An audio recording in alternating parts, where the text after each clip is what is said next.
Alright guys, so we're back in another video. And for today's video, we're going to unbox a gaming chair. It's a budget gaming chair na nakuha natin sa PC Express, SM North Edsa. So ang brand nito is TTracing. Ang model niya is Swift X2020. It costs around 7,000 pesos. So swak na swak sa budget, lalo na sa ating working community. So, pwede natin siyang gamitin pang games and syempre pang trabaho para hindi masakit sa likod natin. So, let's do the unboxing. 1, 2, 3,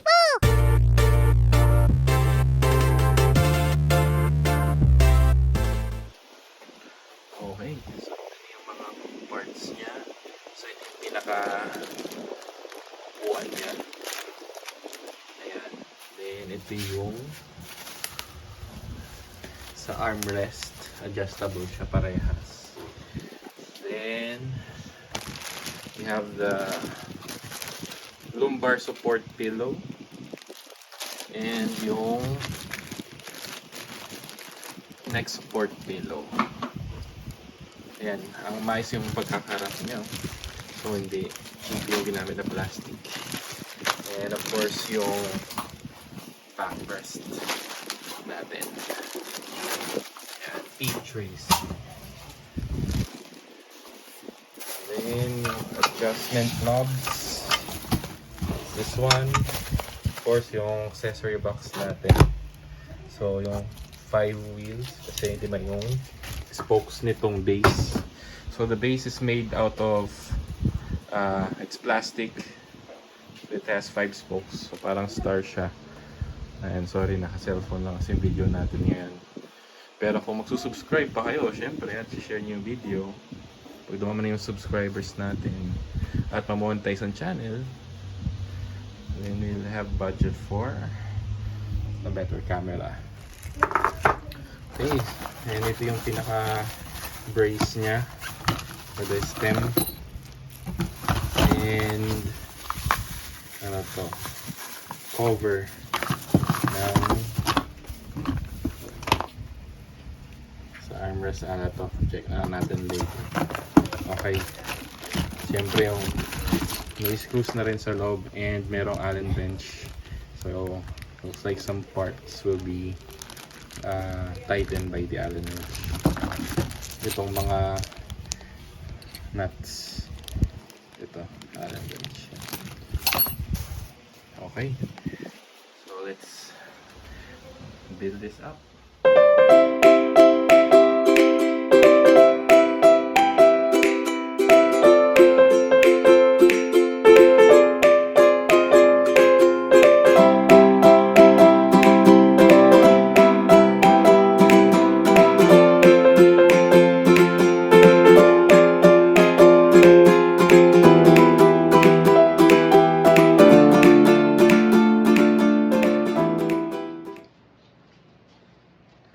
Alright guys, so ito na yung finished product natin. Let's check the base, the wheels. Siyempre, as mentioned earlier, made in plastic and 5 spokes siya. Then we have this stem connecting to the chair base.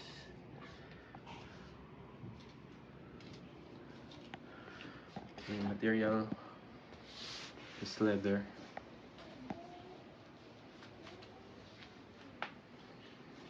Then armrest, adjustable.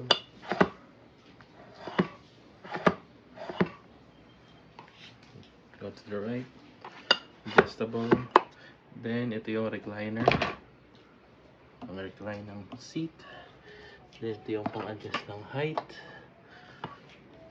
Then of course yung lumbar pillow to support your lower back.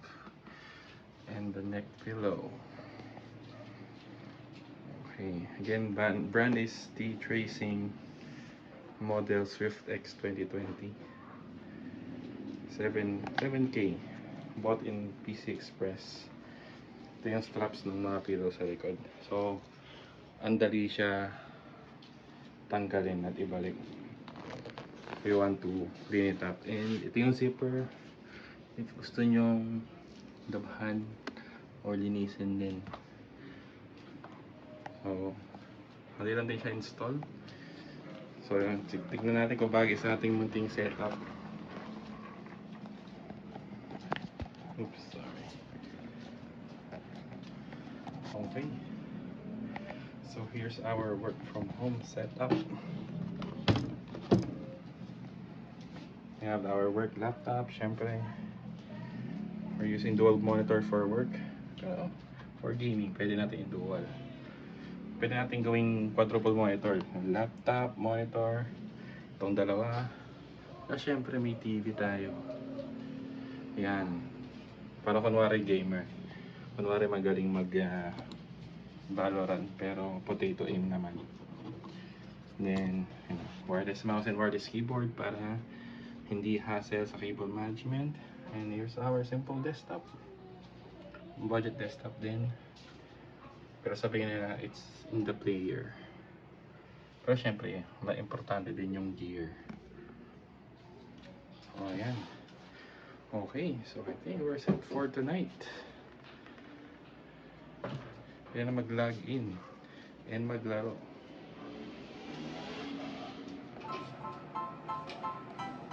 Okay.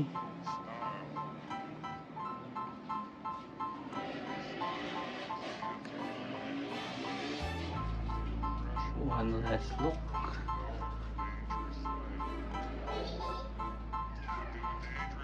Okay, see you in the next video. Thanks for watching.